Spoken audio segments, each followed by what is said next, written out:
আমাদের শিক্ষা প্রতিষ্ঠানের সাংবাদিকবৃন্দ এবং আমাদের অন্যান্য সকল সহকর্মী, সবাইকে সালাম, আসসালামু আলাইকুম।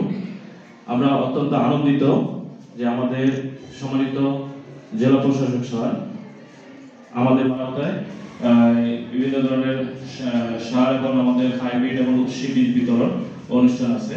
তো স্যার আমাদের চন্দনাইশ উপজেলায় বড় সিজনের জন্য আমরা প্রায় হাইব্রিড 350 জনের জন্য হাইব্রিড ধানের প্রণোদনা আমরা পেয়েছি এবং এই হাইব্রিডের ভিতরে প্রতিজন স্যার 2 কেজি করে হাইব্রিড বীজ তারা পাবে।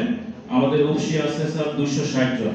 এই 260 জনের ভিতরে প্রতিজন 5 কেজি করে উৎসী বীজ পাবেন এবং 10 কেজি ডিএপি সার, 10 কেজি এমওপি সার পাবেন স্যার।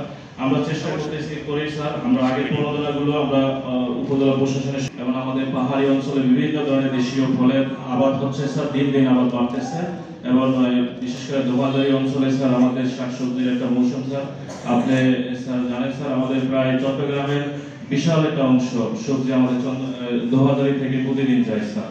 তো আমরা কৃষকদেরকে বিভিন্নভাবে পরামর্শ সহযোগিতা দিয়ে আসছি স্যার, যাতে এই আমাদের আবারটা সাস্টেইন করে এবং এখান থেকে আমাদের যে গ্যাপগুলো আছে সেগুলো আবার দিয়ে নতুন যে প্রতির জায়গাগুলো আছে সেগুলো আমরা যাতে চাষের আওতায় নিয়ে আসতে পারি এবং উপজেলা প্রশাসন মাধ্যমে আমরা আশা করি ভবিষ্যতে আমাদের যে ছোটখাটো যে প্রতিবন্ধকতাগুলো আছে সেগুলো দূর করে কৃষিকে আমরা সমৃদ্ধ করতে পারবো চন্দনাইশে।